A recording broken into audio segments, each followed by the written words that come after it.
partout d'où vous nous suivez. Soyez vraiment les bienvenus et merci de vous connecter très nombreux à ce programme sur Fura TV, une chaîne fantastique, une chaîne qui amène la parole aux extrémités de la terre, une chaîne pour notre bénédiction. Ce soir, nous sommes là pour parler d'un thème qui va nous édifier tous.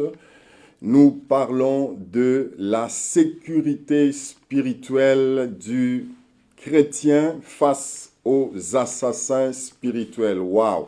Sécurité spirituelle du chrétien face aux assassins spirituels. Notre texte de base sera Esdras, chapitre 8, du verset 21 au verset 23 et le verset 31. Je vous invite donc à partager cette émission parce que je crois que quelqu'un va être abondamment béni. Vous savez, nous sommes à la fin de l'année et nous savons tout ce qui est en train de se passer. Les prières se multiplient, les jeûnes, parce qu'on a peur que Satan puisse frapper, on a peur que les assassins puissent commettre un meurtre.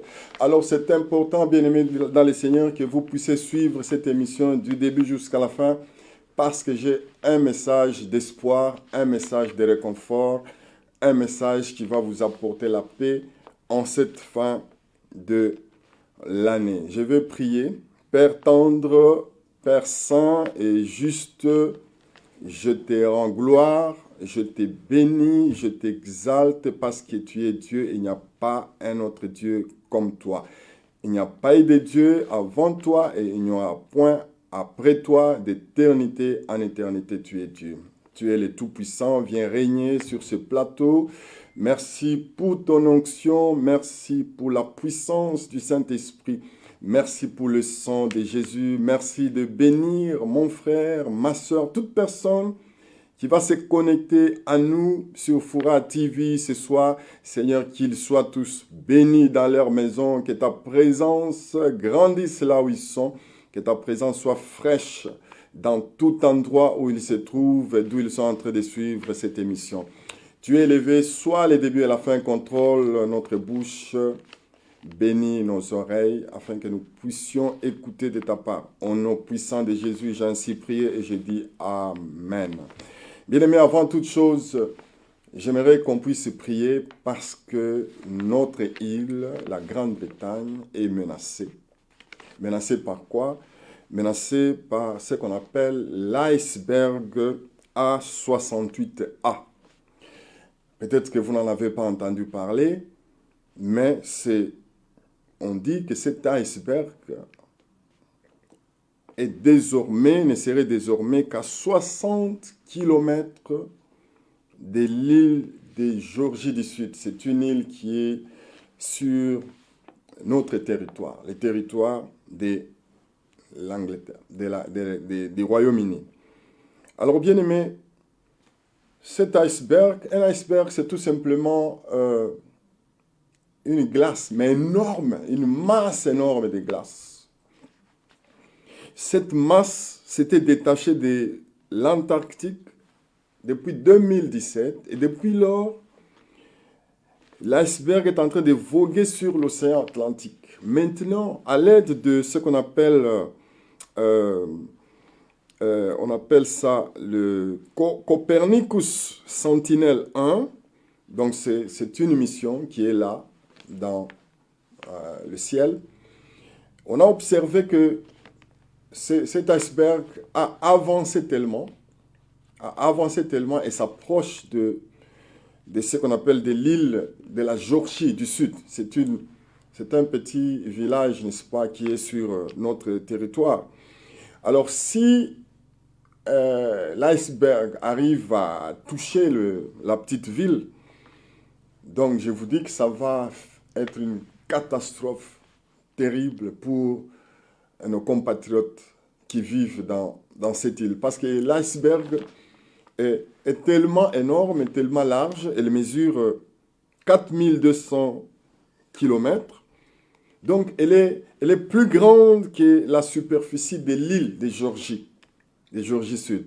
Donc, vous voyez que c'est un danger grave qui est en train de guetter le Royaume-Uni. Alors, prions pour ça, Prions pour que l'iceberg soit détourné. Et moi, je crois à la puissance de la prière. Je crois que quand l'Église prie, Dieu écoute et Dieu intervient. Donc, prenons le temps, même une minute, de prier, n'est-ce pas, pour que l'iceberg A68A soit détourné de sa trajectoire et qu'il ne puisse pas, n'est-ce pas, frapper l'île de la Géorgie du Sud. Père Tout-Puissant, nous implorons ta miséricorde, nous implorons ta grâce. Tu es le Dieu, tu es le maître des temps, tu es le maître des circonstances. Seigneur, toi, tu connais l'avancée de cet iceberg A68A. Je prie, Seigneur, que les vies, que la flore, que les vies humaines, que la faune de cette île, de Géorgie du Sud, dans ce pays, l'Angleterre, Seigneur, soit épargnée. Détourne cet iceberg. Fais-le pour ta gloire, au nom puissant de Jésus. Nous avons ainsi prié et nous disons Amen. Bien-aimés, c'est important que nous puissions suivre les informations aussi, parce que nous ne voulons pas être surpris de nous réveiller un jour, le matin, et d'apprendre qu'il y a une grande catastrophe qui s'est abattue sur notre pays. Gloire au Seigneur. Nous voulons parler de la sécurité spirituelle du chrétien face aux assassins spirituels. Les gens vont se poser des questions. Ah, le révérend François aussi, il exagère. Il va encore nous parler aujourd'hui des assassins spirituels. Oui, bien-aimés dans les Seigneurs, les assassins spirituels existent. La Bible en parle et c'est pour cela que nous devons toujours être éveillés. Nous devons toujours être à l'avant-plan pour que nous ne soyons pas surpris par ce qui se passe, que nous soyons conscients de ce que nous sommes, de notre identité et de ce que Dieu est capable de faire dans nos vies. Alléluia. Alors, le passage clé que nous allons lire, c'est donc dans Esdras, chapitre 8. Je vais lire du verset 21 au verset 23, et puis le verset 31. Là, près du fleuve d'Ahava, j'ai publié un jeûne d'humiliation devant notre Dieu, afin d'implorer de lui un heureux voyage pour nous, pour nos enfants et pour tout ce qui nous appartenait. J'aurais eu honte de demander au roi une escorte et des cavaliers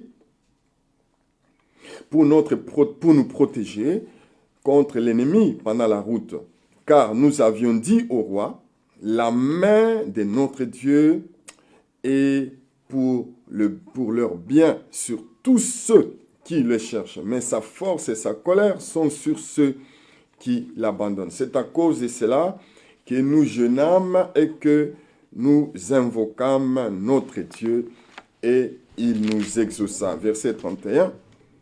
Nous partîmes du fleuve d'Ahava pour nous rendre à Jérusalem. Le 12e jour du premier mois, la main de notre Dieu fut sur nous et nous préserva des attaques de l'ennemi et de toute embûche pendant la route. Gloire au Seigneur. Waouh, waouh, waouh. Esdras fait une déclaration choc. Il dit qu'il aurait eu honte de demander au roi une escorte et des cavaliers pour le protéger contre ses ennemis, alors qu'il entrevoyait un voyage de tous les dangers comme nous allons les voir. Alors, bien-aimés dans le Seigneur, nous voulons d'abord parler des assassins spirituels. C'est qui un assassin spirituel? D'abord, dans le naturel, le mot assassin, n'est-ce pas, fait référence à un meurtrier, n'est-ce pas? Un meurtrier d'une personne importante, y compris toi et moi, bien sûr, parce que je crois que tu es une personne importante, tout comme je suis une personne importante. Et souvent, ces meurtres se passent dans une attaque surprise, donc au moment où on ne s'y attend pas. Alors l'ennemi vient, pendant que vous n'en êtes pas conscient, l'ennemi vient, il vous attaque et il vous tue. Il peut le faire pour plusieurs raisons. Il peut le faire par jalousie, il peut le faire pour des raisons politiques, il peut le faire pour des raisons religieuses. Il vous attaque et puis il vous tue.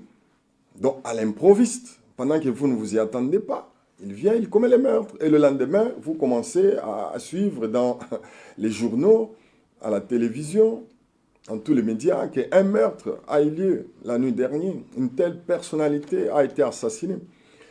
Et vous commencez à vous poser des questions. Oh mon Dieu, mais qu'est-ce qui s'est passé? Qu'est-ce qu'il a fait? Donc c'est ça qu'on appelle un assassin. Ça c'est dans les naturels. Donc un assassin, c'est un meurtrier. Donc c'est quelqu'un qui est là, qui est à la recherche d'une occasion pour te faire du mal, pour t'ôter la vie. Et quand nous allons dans Psaume chapitre 59, du verset 1 au verset 4, et là David commence à nous définir un peu, à nous faire comprendre davantage ce que c'est qu'un assassin. Voilà ce qu'il nous dit. On nous dit que le roi Saoul envoya des gens pour cerner la maison où David s'était retrouvé afin de le faire mourir. C'est ça. Donc, David était l'homme selon le cœur de Dieu. Saoul était le premier roi en Égypte, mais à cause de sa désobéissance, il a été rejeté par Dieu. Et la Bible déclare que Dieu s'est choisi un homme selon son cœur pour être le futur roi, pour remplacer le roi Saoul. Et depuis lors, la vie de David s'est retrouvée en danger parce que Saul cherchait toutes les occasions pour faire assassiner le jeune David. Et David dit, il prie Dieu maintenant. Et voici comment il prie. Il dit, il demande à Dieu de le délivrer de ses ennemis. Ouais, un assassin, c'est un ennemi. Il dit, délivre-moi de mes ennemis. Protège-moi contre mes adversaires. Donc un assassin, c'est un adversaire. C'est un ennemi. Délivre-moi des malfaiteurs. Voilà, un assassin, c'est un malfaiteur. Et sauve-moi des hommes décents. Un assassin, c'est un homme décent. C'est quelqu'un qui est à la recherche du sang humain. Il veut sucer le sang, il veut faire couler le sang. C'est pourquoi on les appelle les hommes décents. Car voici, ils sont aux aguets pour m'ôter la vie. C'est comme je disais, un assassin, c'est quelqu'un qui se cache quelque part, toi tu ne le sais pas. Il te tend une embuscade, et puis il te prend par surprise, et il t'élimine, il t'arrache la vie.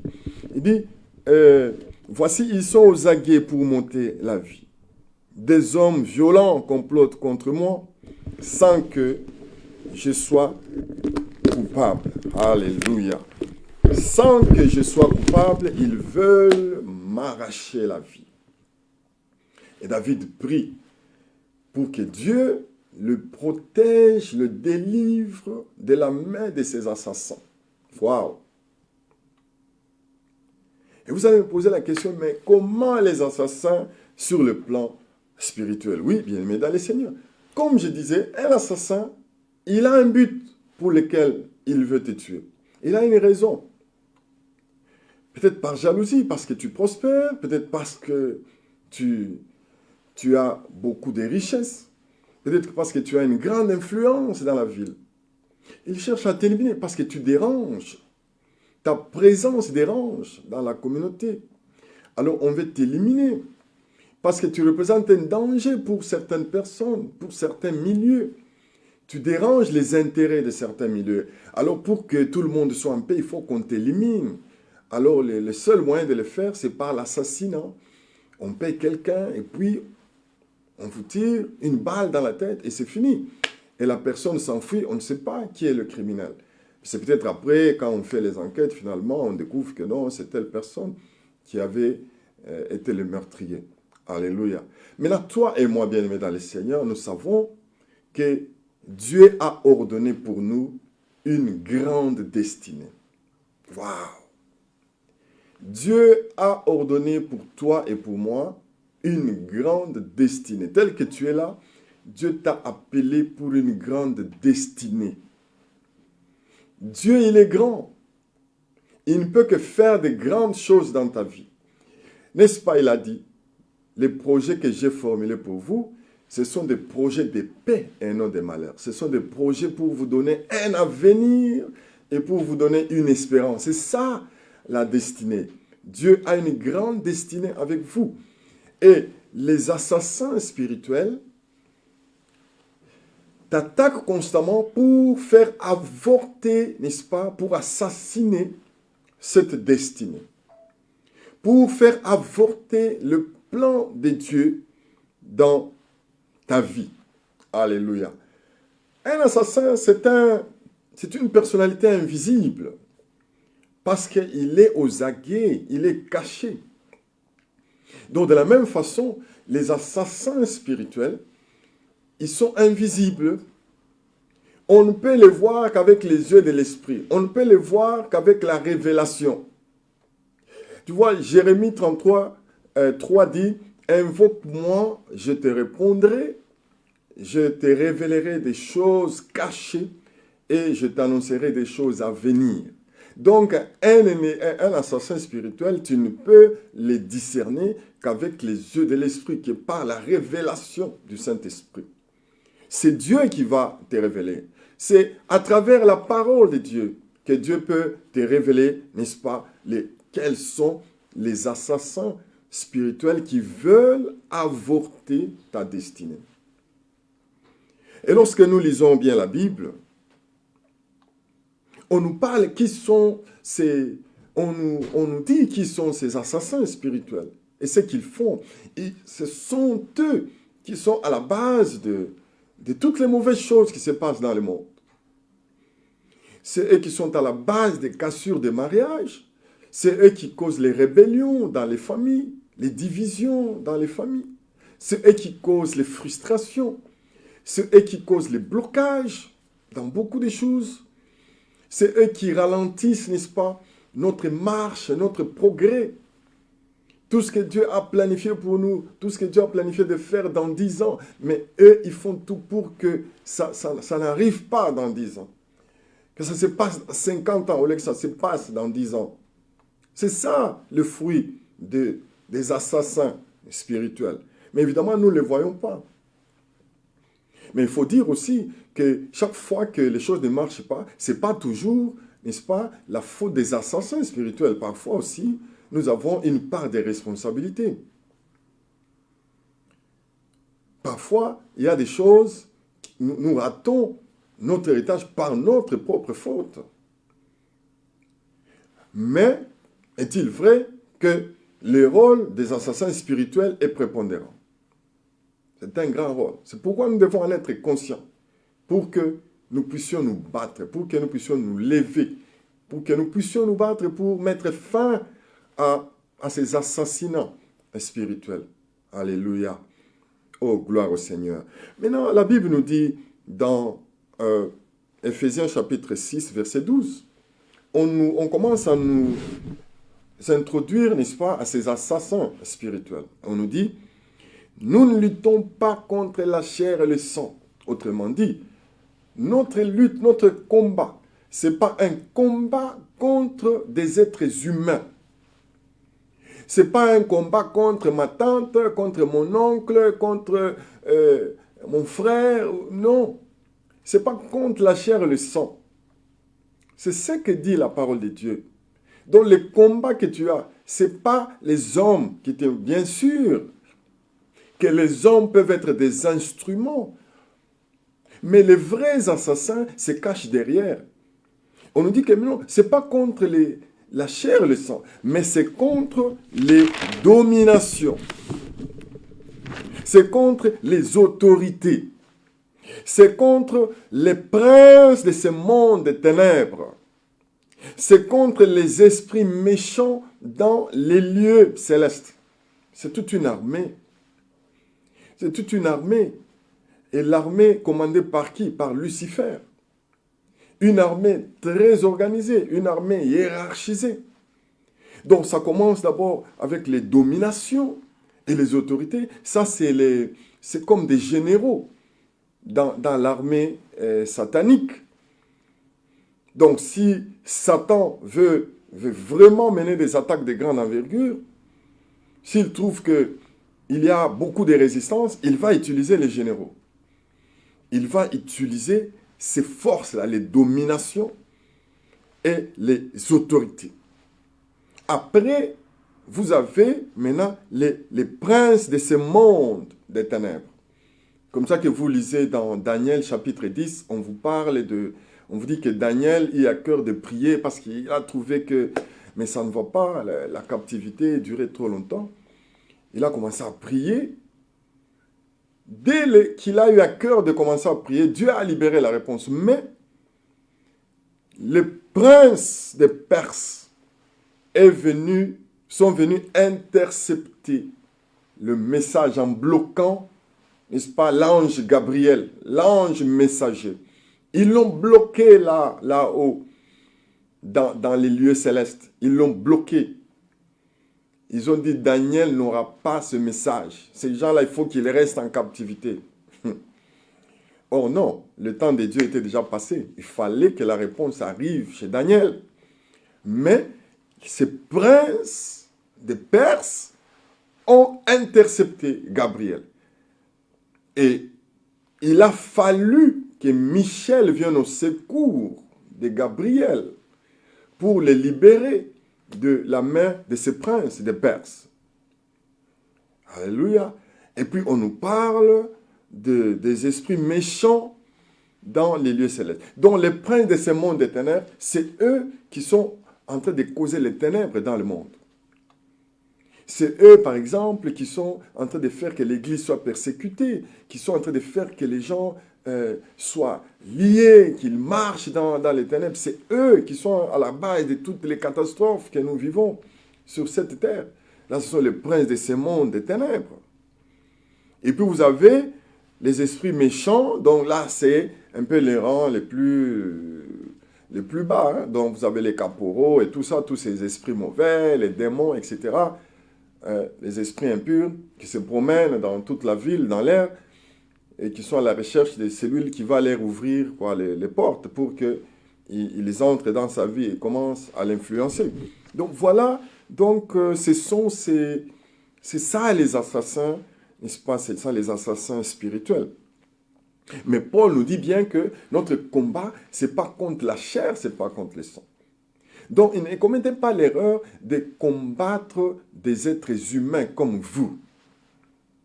Ne perdez pas le temps, parce que ce n'est pas eux la véritable cible. La véritable cible, c'est l'esprit qui est derrière tout ça. Ce sont les dominations, ce sont les autorités, ce sont les principautés, ce sont les esprits méchants. C'est eux les assassins, c'est eux qui peuvent se servir d'autres humains pour te faire mal, pour attaquer ta destinée, pour attaquer ta famille, alléluia, pour attaquer ton ministère, pour attaquer tes projets, pour causer les malheurs, causer les accidents, c'est eux. Alléluia. Et c'est pour cela que, vous voyez, les gens sont en train de jeûner, en train de prier, etc. Mais, je vais vous lire un autre passage qui va nous édifier encore plus. Ézéchiel, n'est-ce pas, chapitre 38, du verset 10 au verset 12. Parce que là, maintenant, on commence à nous montrer dans la pratique comment les assassins spirituels opèrent. Alléluia. Comment ils opèrent. Ézéchiel 38, verset 10 au verset 12. Je lis au nom du Seigneur. Ainsi parle le Seigneur l'Éternel. En ces jours-là, des pensées s'élèveront dans ton cœur. Là, on s'adresse à tes assassins, aux ennemis spirituels, à tes adversaires spirituels. Parce que Dieu sonde les cœurs et les reins. Et Dieu leur dit, en ces jours-là, des pensées s'élèveront dans ton cœur et tu formeras des mauvais desseins. Tu diras, je monterai contre un pays ouvert. Je fonderai sur des hommes tranquilles, en sécurité dans leur demeure. Tous dans les habitations sans murailles. Soulignez cela. Ils sont tranquilles, ils sont dans leur demeure, mais dans des habitations sans murailles et n'ayant ni verrou ni porte. J'irai faire du butin et m'est livré au pillage. Portez la main sur les ruines maintenant habitées, sur un peuple recueilli du milieu des nations, ayant des troupeaux et des propriétés et occupant des lieux élevés du pays. Donc, c'est ça le problème.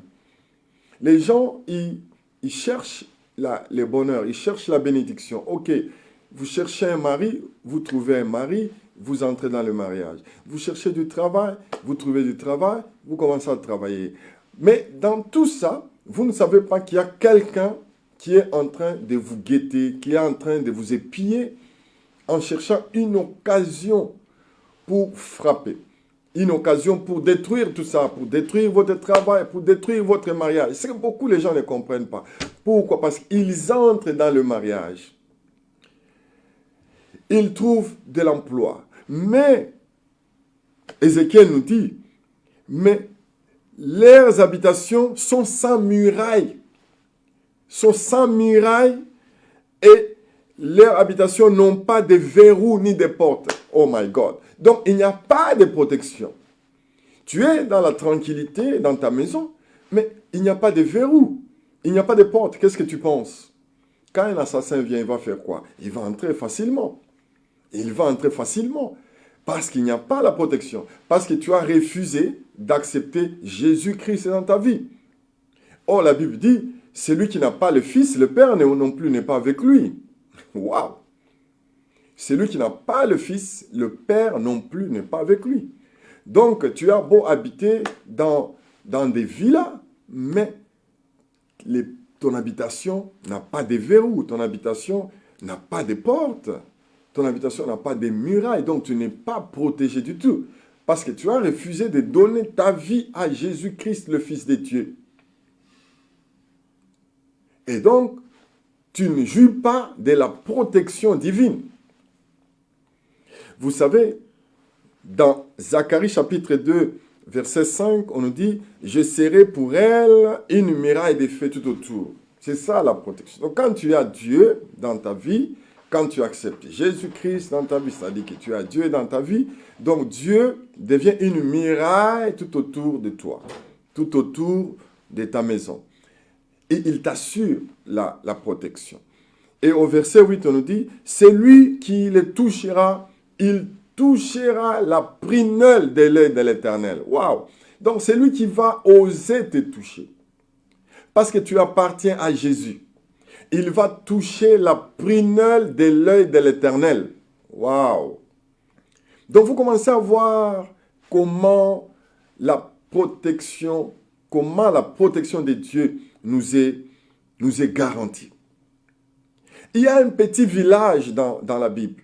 On dit que dans Ecclésiaste chapitre 9, verset 14, on nous dit « Il y avait une petite ville avec peu d'hommes dans son sein. Un roi puissant marcha sur elle, l'investit et éleva contre elle des grands forts. » Vous voyez, ils étaient calmes, ils étaient en sérénité. Mais comme il n'y avait pas de murailles autour de la cité, un roi qui avait une armée très puissante, il est venu les envahir. Ils étaient en sécurité, c'était un petit coin calme, très prospère. Mais le roi regarde et dit que, ok, il n'y a pas de murailles, il n'y a pas de portes, il n'y a pas de verrous. Allez, il attaque la petite ville. Il investit la petite ville. Il marche, il crée la désolation, il crée le désordre.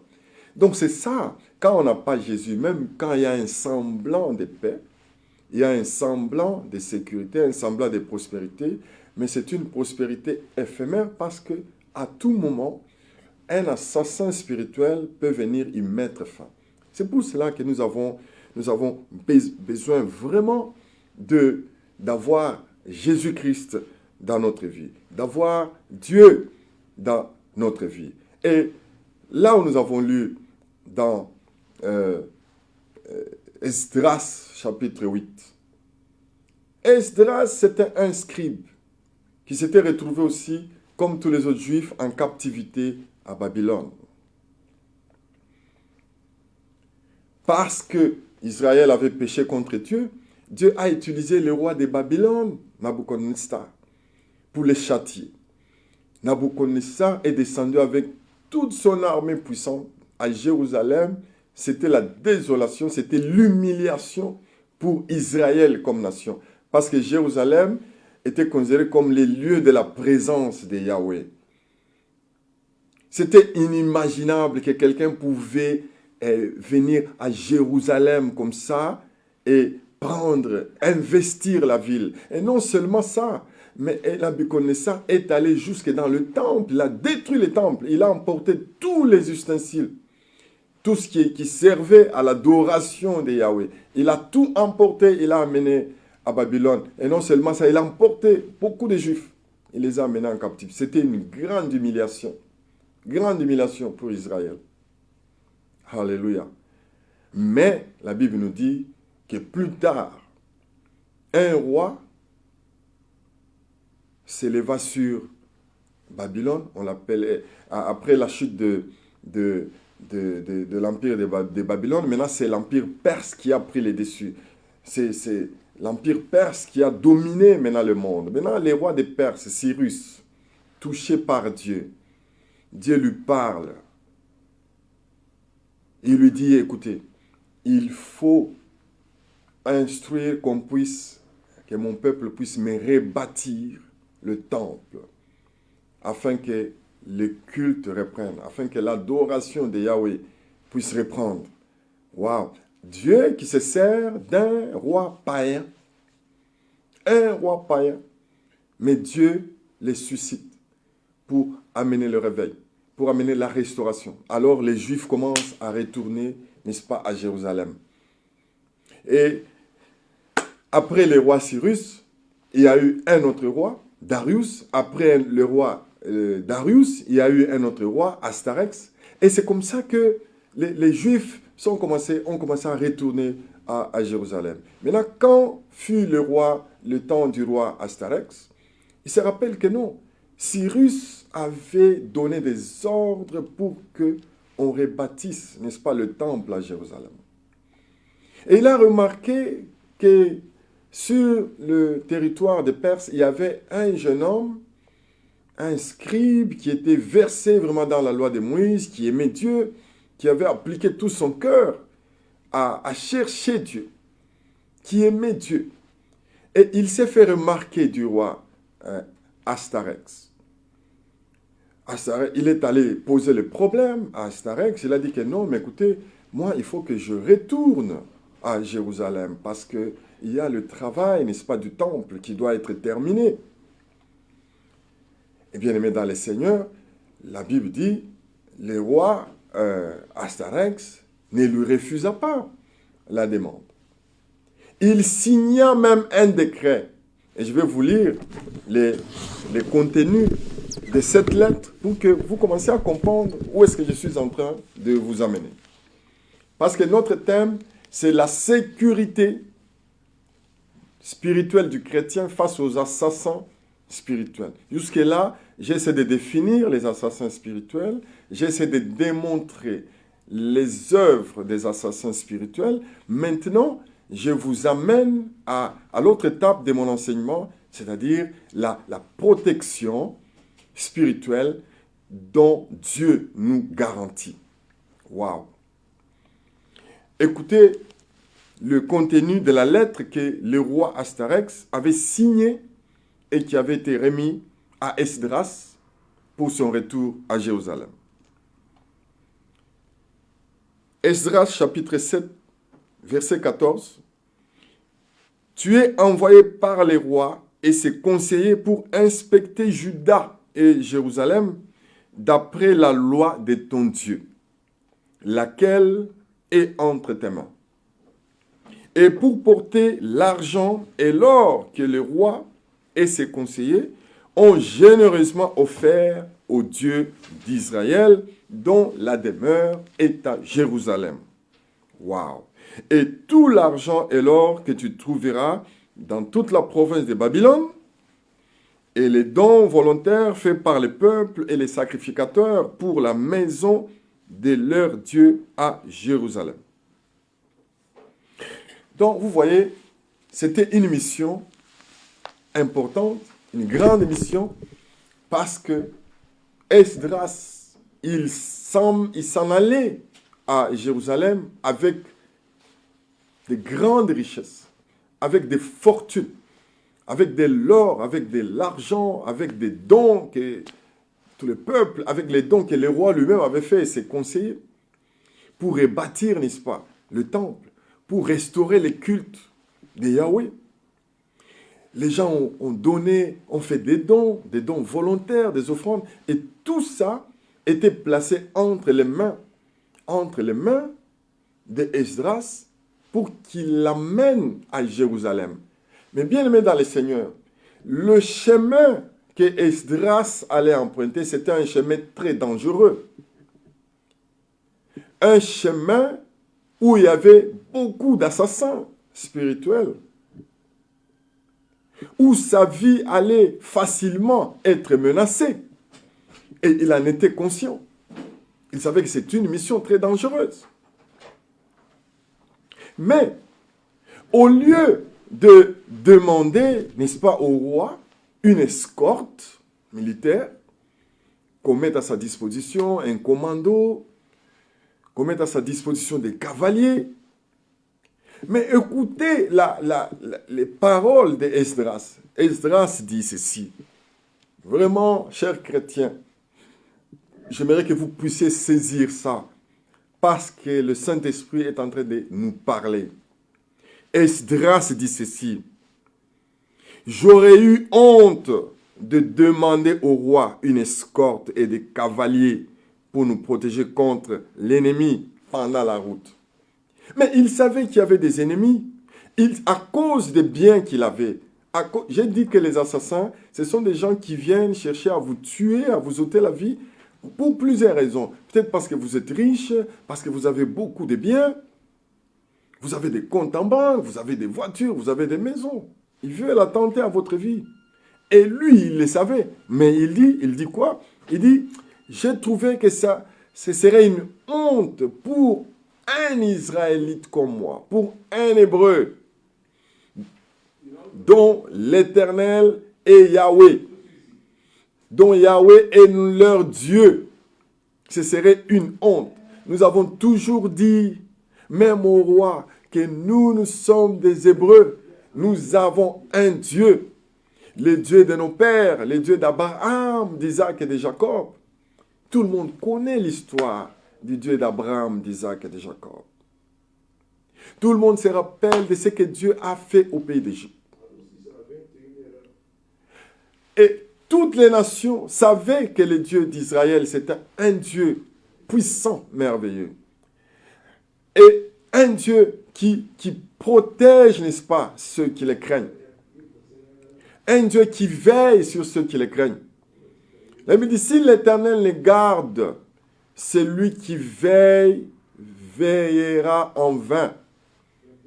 Il le savait et il ne cessait de le dire pendant leur captivité. Il dit que nous avons un Dieu puissant qui sait nous protéger. Et maintenant, il s'est dit, si je vais demander au roi Astarax une escorte, mais ce sera la honte. Il va me dire, mais vous m'avez toujours dit que vous avez un Dieu puissant. Vous avez un Dieu qui protège.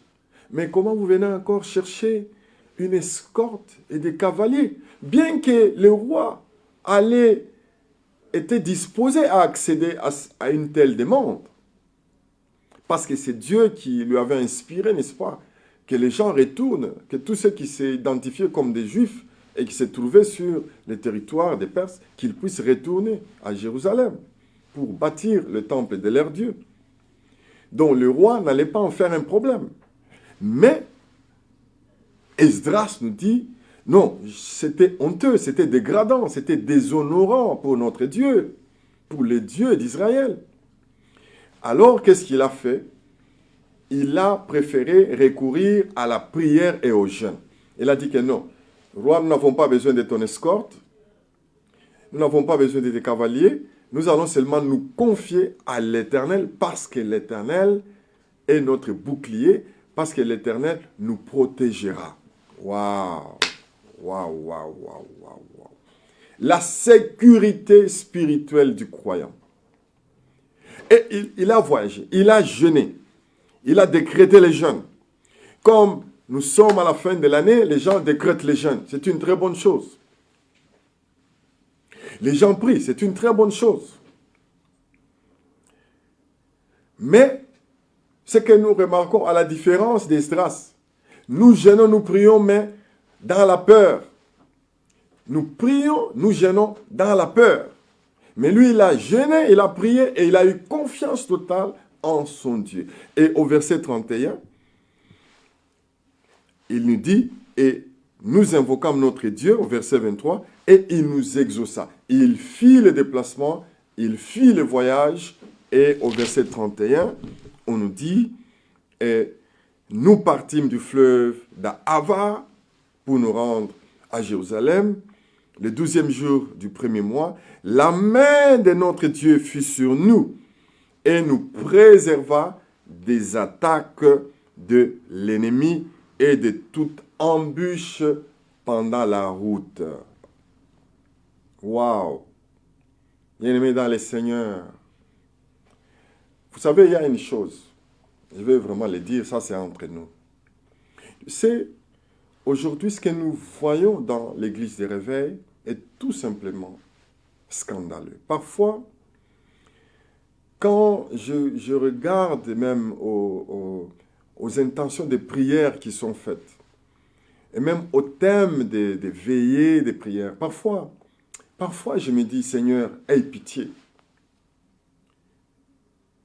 Mon peuple périt par manque de connaissances. Mais l'église des réveils a très bien fait de nous faire découvrir la dimension de l'esprit. Chose que les catholiques ne nous avaient pas enseignée. Parce que les catholiques, c'était plus la religion. C'était les us et coutumes. C'était les rituels.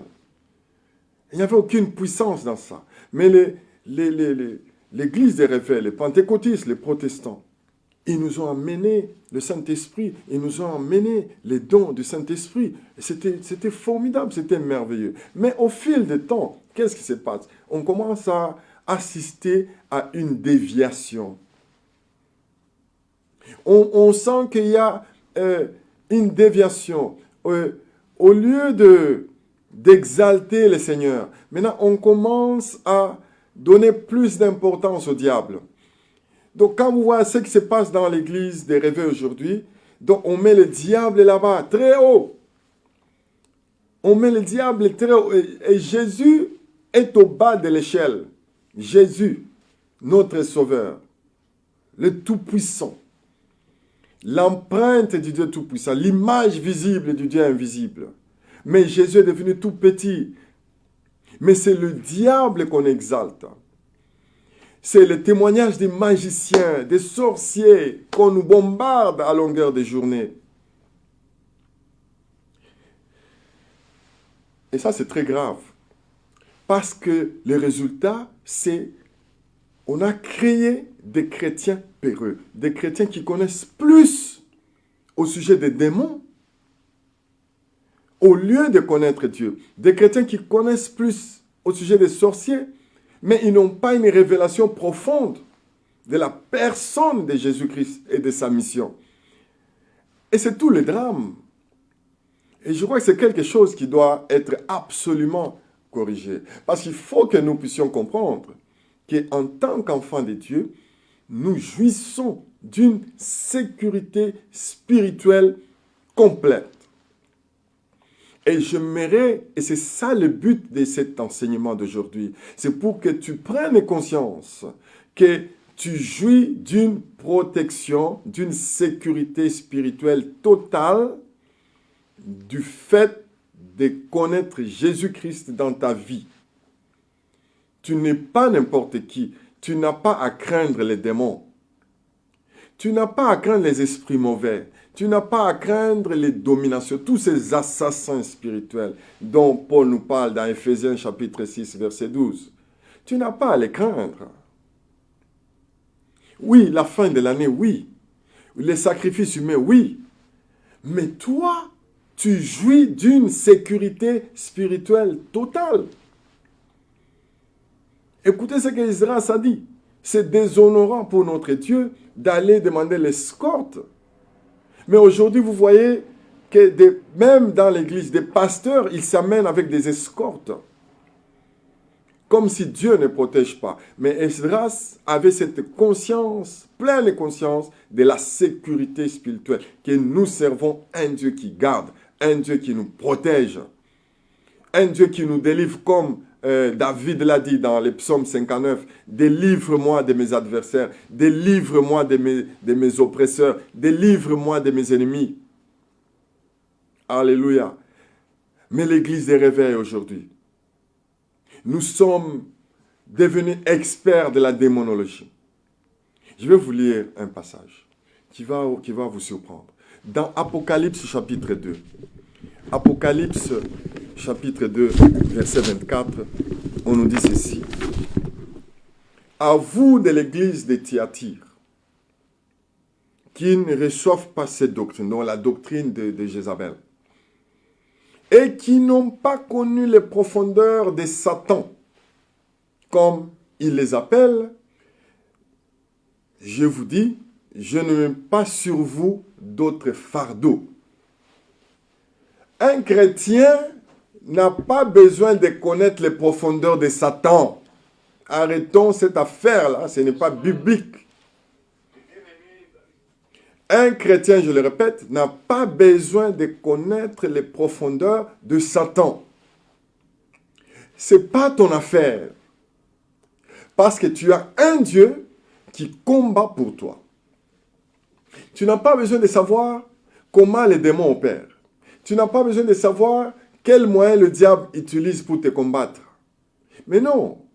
Parce que ce qui se passe maintenant, les gens ont développé une phobie. Une phobie de tout ce qui existe. Quand on voit un chat, on appelle « Ah, le sang de Jésus, le feu !» Quand on voit un cafard, « Oh, le feu, le feu !» Le diable, toi, esprit mauvais. Mais entre-temps, on dit qu'on jeûne et on prie.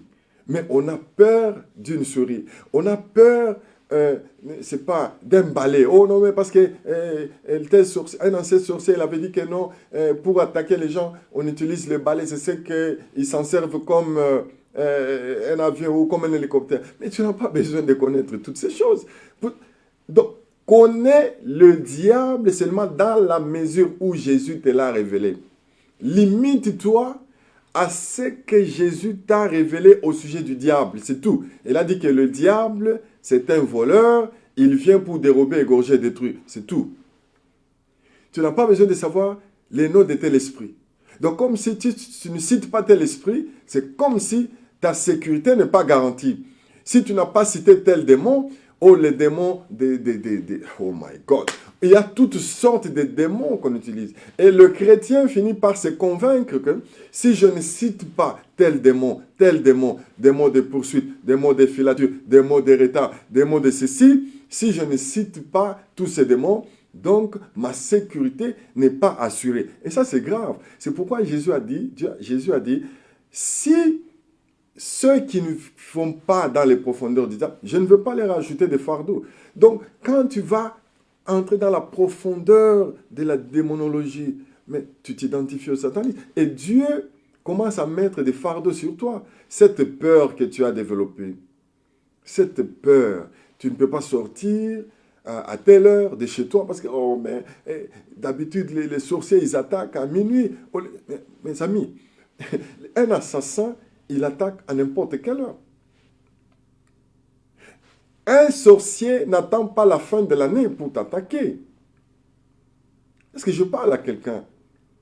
Les dominations, les principautés, les trônes et les pouvoirs n'attendent pas seulement la fin de l'année pour te sacrifier.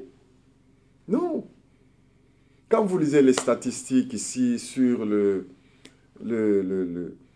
les accidents qui se passent en Angleterre, vous allez trouver qu'il y a des années où le nombre de morts par accident est phénoménal. Donc, c'est pour dire que le diable peut nous attaquer n'importe quand. Et vous trouvez maintenant des chrétiens. Quand nous nous approchons de la fin de l'année comme ça, oh, maintenant c'est prière de 50 jours, de 60 jours, etc. Et puis quand la fin de l'année passe, on relâche. Et alors, le diable vient frapper Alléluia. Mais nous devons savoir que tout en priant comme Esdras a prié, il a jeûné, mais nous le prions, nous jeûnons dans la compréhension que notre vie est complètement sécurisée par Dieu. Waouh! Je vais vous lire un autre passage qui confirme ce que je suis en train de dire. L'Église oublie que nos assassins spirituels, ceux-là que Paul a identifiés dans Éphésiens chapitre 6, verset 12, ont déjà été vaincus par le chef de l'Église. Waouh! On dit parfois, ça fait mal, hein? Mais ça nous rend triste parfois quand nous voyons cette ignorance de la part des enfants de Dieu. Mais ces assassins-là, les dominations, les principautés, les trônes, les pouvoirs, les esprits méchants dans les lieux célestes ont déjà été vaincus par le chef de l'Église. Colossiens chapitre 2 verset 15 nous dit « Il a dépouillé les dominations et les autorités. Et il les a livrées publiquement en spectacle, en triomphant d'elles par la croix. » C'est ça que toi, tu dois chercher à connaître. Tes assassins spirituels ont déjà été vaincus. Et l'Église, maintenant, a été donnée pour être un instrument qui va manifester cette victoire que Jésus-Christ nous a déjà accordée à la croix. Éphésiens chapitre 3, verset 10 nous dit ceci, « Afin que les dominations, les autorités dans les lieux célestes connaissent par l'Église la puissance infiniment variée des dieux. » Bien-aimés, je commence à chuter maintenant. Je vous ai parlé des assassins spirituels. Je vous ai décrit qui ils sont. Je vous ai décrit leurs œuvres, de quoi ils sont capables. Mais je vous ai aussi dit que nous avons une sécurité spirituelle garantie en tant qu'enfant de Dieu. Quand vous lisez le psaume 22, chapitre 11, David dit « Dès le sein maternel, j'ai été sous ta garde. Dès le sein maternel, j'ai été sous ta garde. Dès le ventre de ma mère, tu as été mon Dieu. » Donc pendant que tu es dans le ventre de ta mère, Dieu te protégeait déjà. Dieu te gardait déjà. Les sorciers ne t'ont pas tué pendant que tu étais dans le ventre de ta mère. Et même quand tu en es sorti. Et c'est maintenant seulement quand tu es en Christ qu'ils vont venir te tuer. Non. Psaume, verset 4, verset 9. Et David ayant compris cela, qu'est-ce qu'il dit? Je me couche et je m'endors en paix. Car toi seul, ô Éternel, tu me donnes la sécurité dans ma demeure. Non, Dieu te donne la sécurité dans ta demeure. Waouh! Et quand nous lisons 1 Chronique chapitre 18 verset 13, je vous ai dit que David a fait face à des combats interminables. Mais écoutez ce que on nous dit dans 1 Chronique chapitre 18 verset 13. L'Éternel protégeait David partout où il allait. Waouh! Il protégeait David partout où il allait. La protection de Dieu est là. La sécurité de Dieu est là. Maintenant, comme je vous ai dit, je suis à la fin. Je suis presque vers la fin. Ésaïe 32, 18 nous dit, « Mon peuple demeurera dans le séjour de paix, dans les habitations sûres, dans les asiles tranquilles. » Donc, Dieu, encore une fois, à travers le prophète Ésaïe, nous rassure de la sécurité totale. Quand nous prions, nous jeûnons, soyons sûrs. Ne marchons plus dans la peur, ne promenons plus des regards inquiets, n'ayons pas peur des sorciers, des esprits mauvais. D'autant plus que Colossiens chapitre 3, verset 3 nous dit, « Car vous êtes morts et votre vie est cachée avec Christ en Dieu. » Waouh, waouh, waouh. Vous êtes morts et votre vie est cachée avec Christ en Dieu. Pour que les sorciers te touchent, il faut qu'ils touchent à Jésus. Il faut qu'il touche d'abord à Jésus parce que toi, tu es caché en Dieu avec Jésus. Donc, Jésus est caché en Dieu et toi, tu es caché en Jésus. Maintenant, quel est ce sorcier qui va venir te toucher? C'est pour cela que Job a compris. Vous savez, quand Dieu a posé la question au diable, as-tu vu mon serviteur Job? Le Job a dit, est-ce que tu crois que c'est sans intérêt qu'il te craint? Non, c'est parce que tu l'as protégé. C'est parce que tu l'as protégé. Alors Dieu lui dit, ok, je vais retirer ma main, mais ne touche pas à sa vie. Donc, en tant qu'enfant de Dieu, et c'est la chute maintenant, si Dieu veut, si Dieu permet que quelque chose de malheur te frappe, c'est qu'il a voulu. Mais sinon, sois conscient que tu es protégé totalement. Tu jouis d'une protection spirituelle extraordinaire. Pas seulement maintenant, même dans les futurs, n'est-ce pas? Jésus a dit, je les tiens, les brebis que tu m'as données, je les tiens entre mes mains et personne ne peut les ravir de ma main. Ils ne périront jamais. Même la sécurité future t'est garantie. Donc, tu as la sécurité totale. Marche la tête haute, jeûne, prie, mais aie conscience que tu es protégé, que ta maison est protégée, que le Dieu de David, que le Dieu d'Esdras, il te protège. Et que tu n'as pas à promener des regards inquiets. Il a dit que même dans la vallée de l'ombre de la mort, ne crains rien. Même quand une armée s'est campée contre toi, je serai malgré tout plein de confiance, car l'Éternel sera mon bouclier. Que mon Dieu vous bénisse. Merci d'avoir suivi cet enseignement et surtout, merci d'aimer Foura TV. C'était le révérend Pasteur François de l'église La Porte de Brebis, ici à Manchester. Et nous allons encore nous retrouver le mercredi prochain dans le cadre de notre formation des disciples. Un disciple doit être conscient qu'il jouit d'une sécurité spirituelle totale dans le Seigneur. Que mon Dieu vous bénisse et passez une bonne fin de soirée et que Dieu vous soit favorable. Nous nous retrouvons dans la prochaine fois.